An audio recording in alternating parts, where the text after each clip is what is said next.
Ready to go. Alright. I'm showing you how to make kale chips. Wicked easy.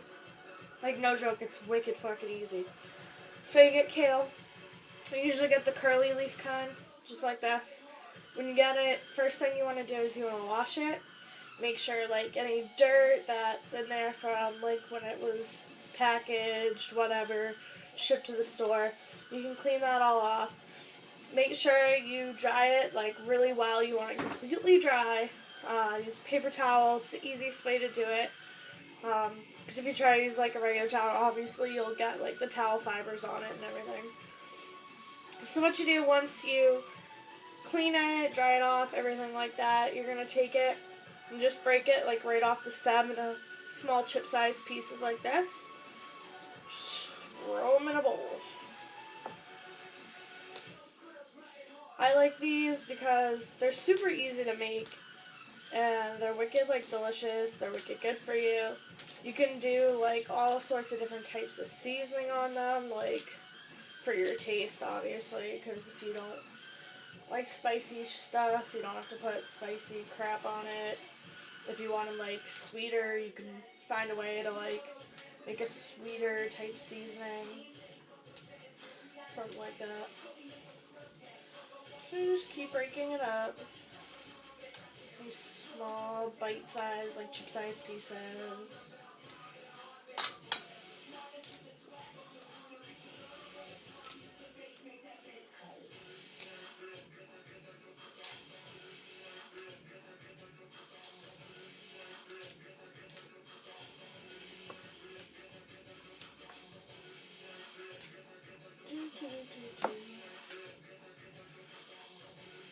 Alright. So once it's all broken up and in your little bowl like this, see it's all nice and broken up, what you're going to do next, you're going to take some olive oil, just a tiny little bit, mix it around nice and good with your hands. You want the kale to have a very light coating of the oil. Too much will make the kale really soggy, and you'll end up having to, like, bake them or cook them longer than needed.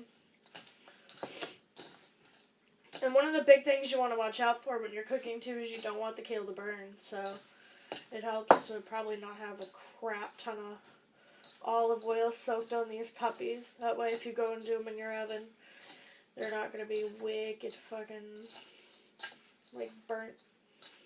You don't want that. Alright, once your kale is nice and lightly coated in olive oil, this is the part where you would put them on the pan for the oven. In this case, I'm using this microwavable chip maker.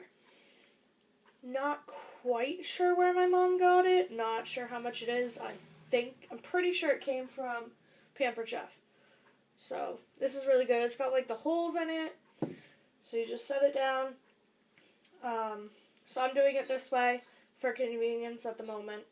If you don't have these little convenient tools, you can do it in the oven at 350 for about 5 to 10 minutes.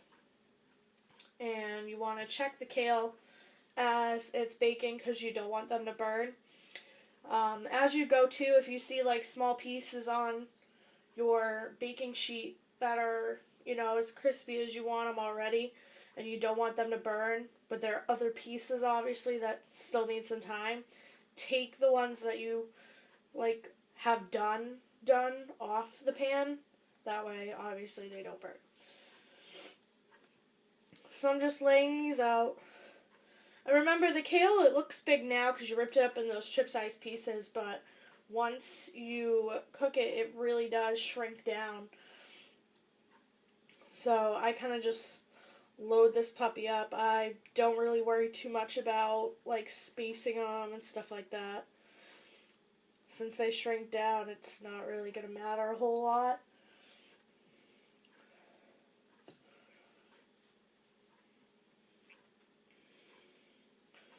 Alright, so I got my kale on here. Alright, next thing is your seasoning. You can use any seasoning you want, like I said. Most basic is, like, salt and cracked pepper. Or you can do, like, a french fry seasoning if you have that. Right now I'm going to use garlic and pepper seasoning. Pre-made. Biggest thing you want to remember though is if you're going to use a seasoning that already has salt in it, you don't want to use extra salt. Sometimes people, when they season things, they're like, oh, I'm going to use this pre-made seasoning, I'm going to add salt to it. Well, with kale chips especially, if you're using a pre-made seasoning and you add salt to it, they're going to come out super salty. You're going to have to drink a whole glass of water after eating a couple kale chips before you eat more. And trust me, it just kind of turns off the taste of the kale chips if you put way too much salt on them. So just take your seasoning and you just sprinkle it on there. You can put as much as you want, as little as you want. When it comes to as much as you want, like I said, just really be careful of how much salt you put on. Especially with these pre-made seasonings like this, because they tend to load them with salt. And you really don't want to have to throw away a batch of chips because they're too salty for you. There's a theory with them that I want to test though, making salt and vinegar one. Haven't quite figured out how I'm going to incorporate vinegar into it, but we'll figure it out eventually.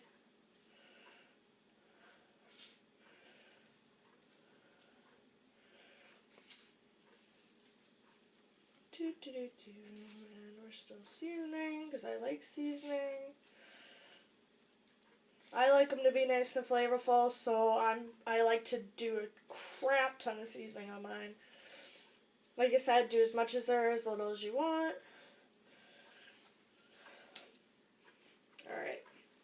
So now that I have my kale all seasoned and everything, because I have the microwave plate, like I said, I'm going to use this microwave chip maker thing. I'm sure you can find it online somewhere. Google it. I don't know.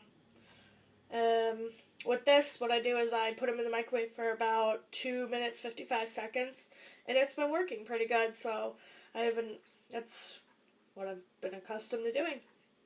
So I'm just going to pop these in the microwave real quick. Oh, phone's going to fall over, because I'm an idiot and put it in front of the microwave door. Oh, yeah, just enough room.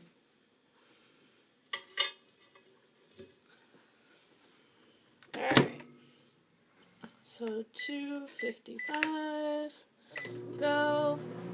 Alright, so that's what I did to make them. This is the finished product. They're nice and crispy. There's a lot of seasoning on in there. Wicked tasty. Where's my camera hole? Tasty. Oh. Sorry I ate one. I work good, I can't help it. Alright. Well, I hope you enjoyed this. Sarah, this is mainly for you, because you keep bitching that you want me to make them. I'm teaching you how to make them. In a really crappy iPhone video. Yay! Kale chips.